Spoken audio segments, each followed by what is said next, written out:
સમજ આકાર કોને કહેવાય તો એ આપણે જાણવું પડે. તમે શીખ્યા છો બરાબર ને?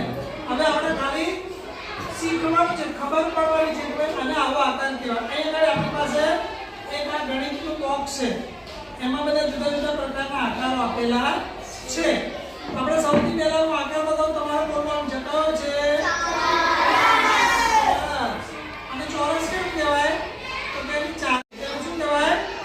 ચોરસ. ચલો આ કયો આકાર છે? લંબચોરસ. એની બે સરખી અને બે નાની છે એટલે લંબચોરસ કહેવાય. ચલો આ આકારને શું કહેશું? ત્રિકોણ. ત્રિકોણ. કયો કહે છે? ત્રિકોણ. ત્રિકોણ. Very good. ચલો પછી આને શું કહેવાય છે? શંકુ.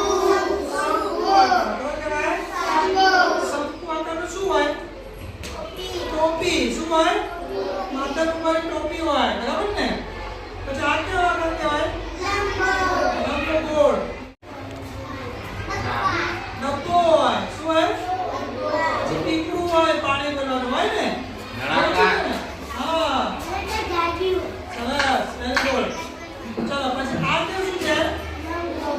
લંબગોળ છે. શું છે? આવા આકારનું શું હોય? શું હોય? ઈંડું. શું હોય? ઈંડું. બલજીર ઈંડું જોયું ને? આવા આકારનું આપણને જોવા મળે છે. હવે જો આપણી પાસે ગણિતનો ચાર્ટ છે બરાબર ને? હવે ગણિતના ચાર્ટમાં પણ અમુક આકારો આપેલા છે.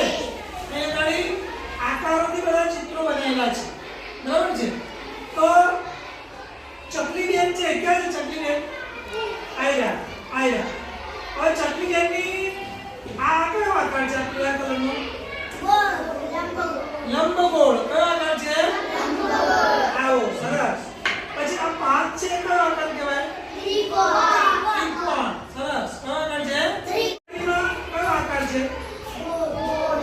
ગોળ. કયો છે? ગોળ. બરાબર. બરાબર. ચાલો પછી આ શું છે? ઘરમાં કયો આકાર છે? ચોરસ છે. આવો આકાર કેવો છે? ચોરસ. અને ઉપર કયો આકાર છે? ત્રિકોણ. તો આવો ત્રિકોણ આકાર છે બરાબર ને? પછી આ શું છે?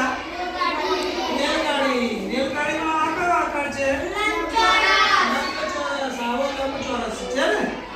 અને આ કયો આકાર છે? અંદર આવો ગોળ આકાર છે.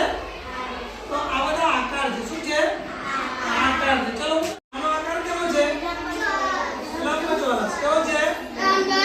લંબચોરસ. પછી બોર્ડ મોકલાવો જોઈએ, એક ચોકડી લાવો જોઈએ. હા ચલો આનો આકાર કેવો છે? લંબચોરસ. ચલો આનો આકાર કેવો છે? ચોરસ. કેવો છે? ચોરસ. બરાબર ને? આપણા મોઢાનો આકાર કેવો છે? ગોળ. કેવો છે? ગોળ. બરાબર ને? પછી આ કેવો આકાર છે? લંબચોરસ. કેવો છે? સરસ. ચલો આ ખોખાનો આકાર કેવો છે?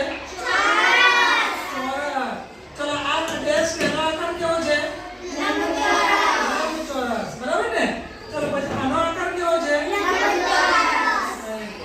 આવી રીતે આપણને ચોરસ અને લંબચોરસ, ગોળ એ બધું ખબર પડે.